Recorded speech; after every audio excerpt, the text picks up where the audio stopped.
O que é que acontece dentro do nosso mercado? A gente costuma inverter um pouquinho, Rodrigo, a lógica da formação do vendedor de autopeças, né? Geralmente a gente espera a necessidade chegar, espera o cliente procurar pelo item para depois a gente ir atrás da informação, né? Poucos vendedores de autopeça invertem essa lógica. Qual é a lógica? Tentar estudar, tentar aprender antes para poder, né, na hora que o cliente chegar, a gente ter, né, já o conhecimento para poder tentar resolver aquele problema. Quem consegue inverter essa lógica, aquele balconista mais dedicado, aquele que vai na palestra, vai no curso, que aproveita as oportunidades, se destaca demais no mercado. E o pior passo nesse processo é quando você acha que já sabe, né? Que já sabe de tudo, que só sabe fazer daquele jeito. Então, tem muito mecânico na base da marreta, né? Tem muito mecânico na base da pneumática, que não respeita torque, que monta de qualquer jeito e vai estourar lá na peça, vai dar garantia, justamente porque ele negligenciou ou superestimou aquela necessidade de estudar e de aprender. E é muito importante isso. Olha só a quantidade de marcas e modelos de carro que todo dia estão chegando, né, e cada dia chegando numa velocidade maior. A gente demorava, só para você ter uma ideia, Rodrigo, na década de 90, que tinham as quatro principais montadoras, Fiat, Ford, Volkswagen e Chevrolet, os 10 carros mais vendidos, eles correspondiam a 60% da frota. Então, claro que não existe o mais fácil e o mais difícil, né? Mas naquela época, se eu tivesse domínio sobre os 10 carros mais vendidos, eu teria muito mais facilidade, muito mais assertividade de vender a peça. Essa pirâmide rodou. Hoje em dia, os 10 carros mais vendidos não representam nem 20%. Está muito mais pulverizado.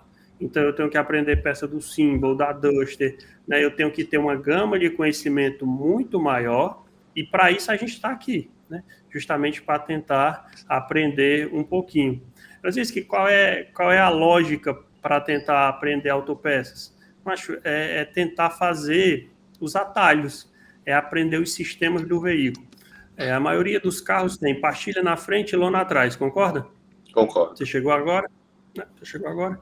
Então, a maioria tem pastilha na frente e lona atrás. Quando o carro evolui muito, a tecnologia é maior, o cara gastou mais um pouquinho, mais tecnologia, pastilha na frente, pastilha atrás. Mas a pastilha da traseira não usa disco assim como da dianteira. Então, olha só como a lógica do sistema, ela termina se replicando. O que é que eu preciso? Eu preciso entender a lógica, eu preciso entender por que, que as coisas acontecem, eu preciso entender a nomenclatura utilizada pelo mercado e eu vou utilizando os atalhos. É muito, vamos dizer assim, para um cara hoje, para um profissional que está iniciando no nosso mercado, é curioso, conhece a internet, é fuçador, né? Não desiste fácil, existe chance para ele. Eu costumo dizer, Rodrigo, que nem é fácil, nem é difícil. É um caminho longo, um caminho que merece muita dedicação e que aos poucos você vai sempre acumulando um pouco mais de conhecimento e isso vai fazer muita diferença lá na frente. Quando é que a gente quebra esse sistema? Quando eu negligencio, quando eu vou para o balcão só por ir, entendeu? Quando eu vou atender o meu cliente de qualquer forma. Quando o Google vira minha principal fonte de consulta. Eu uso o Google, mas eu uso o Google de forma, né, a contemplar e ajudar a contemplar e completar uma informação que muitas vezes eu preciso. Então, existe todo um atalho para a gente construir o conhecimento. Tem uma imagem na internet que é uma casa, todo interior, né, todo bairro de periferia, tem aquela casa cheia de puxadinhos. Né, a casa principal, aí tem um quartozinho para o lado, aí o filho casa, o pai puxa um quartinho lá para trás, né? É mais ou menos a cabeça de um balconista de autopeças. Sempre que vai surgindo a necessidade, ele vai abrindo mais um compartimentozinho ali e colocando mais uma informação. Francisco, e como é que você imagina que deveria ser o conhecimento, né, do ramo de autopeças? Se tu imaginar, Rodrigo, a subida do Monte Everest. Primeiro, tem que ter planejamento, né? Você tem que ter planejamento. Você tem que ter os pontos muito bem definidos, o ponto de subida, o tanto que você dá para ir. Você tem que ter humildade, porque a maioria das pessoas, você, não sei se tu sabe, se ferra na volta, né? Dá o pique e falta gás na volta. Então, assim, a gente precisa ter um planejamento e precisa buscar alcançar o topo, né? Que é justamente quando a gente está mais consolidado no mercado, mas com muita tranquilidade, sabendo que a gente tem muito o que aprender. Na minha jornada, eu recebi muita ajuda e continuo precisando muito de ajuda, porque o nosso mercado, ele é multi, né? Ele é multi, e toda hora você está recebendo uma demanda. Quando tu abre a RW, quando você se coloca à disposição do seu cliente, você não tem noção do que o cliente vai lhe pedir e de que carro vai chegar no teu balcão, né? Você vai ter por região, por bairro, mais ou menos um norte, um tipo de veículo. Mas me diz aí nessas tuas primeiras andanças, já teve um padrão ou já apareceu diversos veículos aí para tu fornecer peça? Cara, eu acho que eu já peguei dessas montadoras, se eu for dizer assim, mais convencionais, Chevrolet, Fiat, Toyota, eu acho que eu já peguei um pouco de tudo, né? Eu acho que eu não parti ainda para carro importado de luxo, ainda não tive essa experiência. E também ainda, né? Também não sei como é que vai ser esse mercado, não tive nenhuma experiência com carro elétrico. Não sei onde é que isso se encaixaria hoje no nosso ramo de autopeças, né? Nesse exato momento, até porque o que eu vejo hoje nessa área dos carros elétricos é que ele vem saindo, né? Vem para o mercado muito amarrado à sua montadora. Então, as fábricas que hoje fornecem peças comuns, né, aos veículos, se eu posso dizer assim, populares, né, não tem essa variação para os carros elétricos, né? Então, até uma roda, até um aro que você vai comprar para um carro elétrico hoje, ele não é o mesmo para qualquer carro convencional que a gente vê aqui na rua, na nossa cidade, enfim.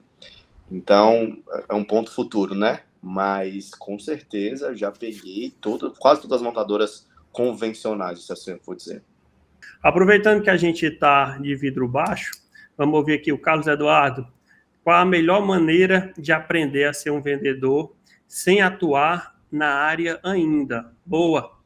Olha só, Carlos, eu tenho duas dicas para lhe dar nesse sentido. A primeira é que a gente está aprendendo em tudo na nossa vida. Eu passei em vários estágios da Autopeças. Minha primeira atividade na Autopeças, Rodrigo, foi selecionar parafuso. É um trabalho fuleirais. Você pega o parafuso, pega a porca e testa. Aí você vai descobrir que é 10 milímetros, 3 oitavos, né? Pensa num trabalho abençoado. Não tinha pente de rosca na época, poxa. Não tinha pente de rosca, não. Era testando Ah, umas porquinhas. mano.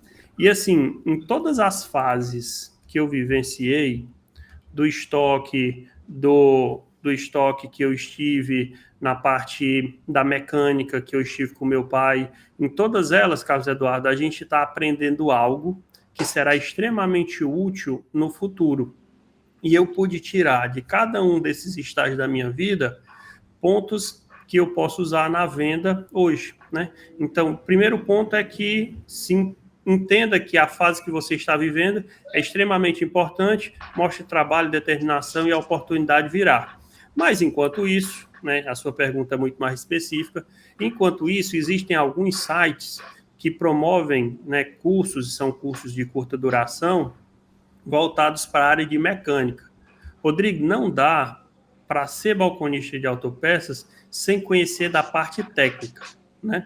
Então, assim, se eu pegar o cara mais queixudo, aquele mais desenrolado, ele vai, sem dúvida, né? Vai, sem dúvida, achar um meio dentro do nosso negócio, mas ele não vai alcançar a excelência. Ele não vai ser um vendedor de alta performance, porque vai faltar ele o conhecimento técnico.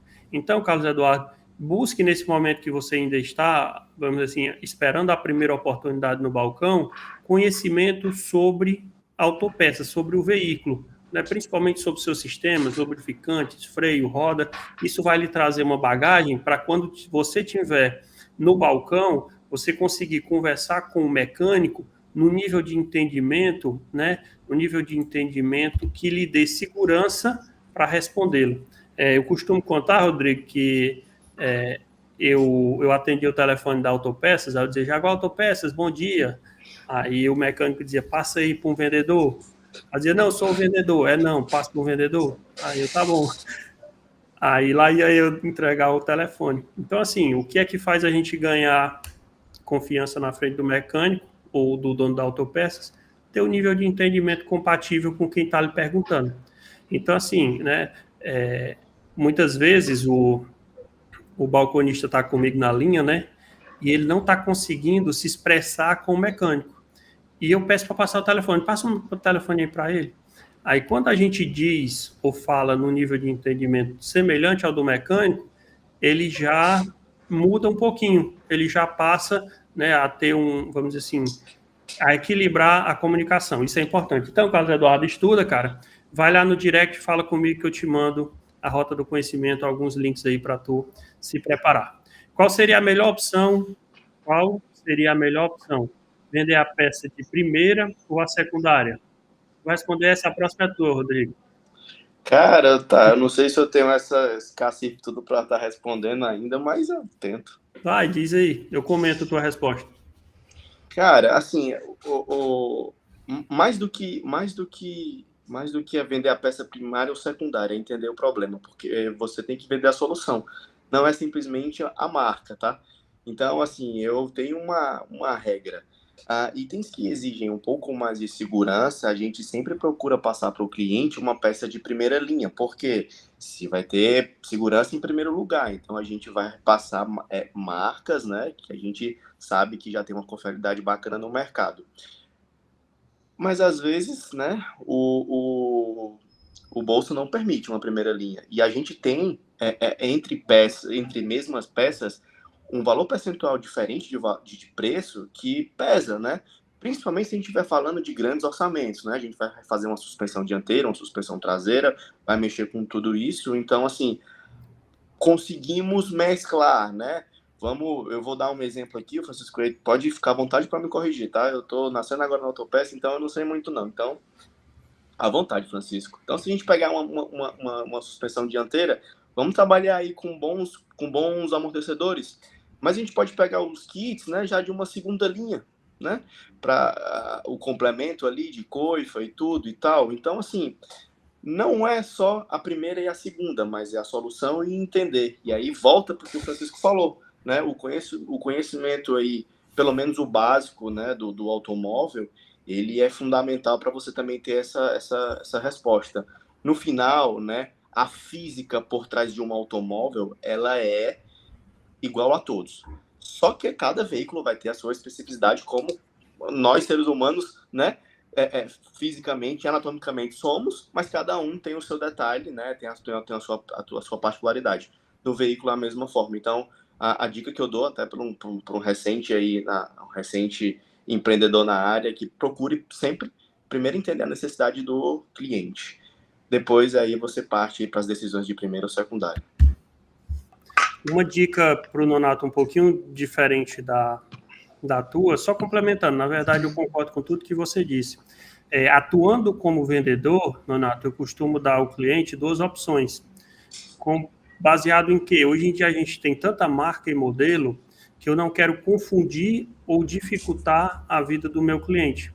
Então, Rodrigo, eu costumo apresentar, por exemplo, duas opções. Aquela de melhor custo-benefício, que não dá muita garantia, aquela que eu realmente confio, e uma opção, né, de primeira linha, acima, vamos dizer assim, num padrão de qualidade mais elevado, justamente dando ao cliente uma opção. Agora, também, vamos dizer assim, se eu abrir demais, eu vou confundir o meu cliente, lembrando que ele não entende de autopeças, quem entende de autopeças, né, sou eu, e ao mesmo tempo eu estou preservando, Nonato, um ponto importante, que é o orçamento que eu estou criando para o meu cliente. Quando eu não dou opção a ele, Rodrigo, eu fecho o orçamento e entrego, ele vai muitas vezes comparar com o teu concorrente, preço contra preço. Orçamento fechado, R$1.000 contra orçamento fechado, R$800. Ele não deu uma comparação por item. E nesse momento você perdeu o orçamento quando tinha apresentado a melhor proposta. Então eu gosto sempre de apresentar duas propostas onde eu dê ao cliente essa possibilidade de escolha. Uma linha top e uma linha que não me dê dor de cabeça de garantia, mas que também forneça a ele um bom custo-benefício. Vamos para a terceira pergunta. Como posso para fidelizar cada vez mais o meu cliente? Pô, que excelente pergunta. Essa que eu queria responder. Ah, então tá contigo, mas é jogo rápido que a gente precisa subir o vidro para a próxima pauta. Cara, rápido, bom atendimento. Eu acho que dá para resumir isso daí. A gente vê um padrão hoje de atendimento nas autopeças muito parecidos ali, de você chegar, perguntar, não ter, e, tipo assim, não tem. E É aí a forma, você...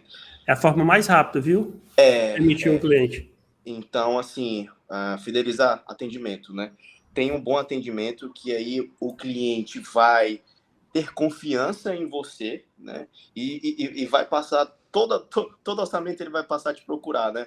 A ponto que eu já cheguei hoje, por mais que eu tenha pouco tempo no mercado, de um cliente nessa semana, na segunda, na terça-feira, me mandou um orçamento e falou assim, cara, só entrega lá que eu não quero nem saber quanto é que vai dar, mas eu tô precisando que tu resolva isso para mim. Então, assim, tenha um bom atendimento com o seu cliente, que com certeza você vai fidelizá-lo.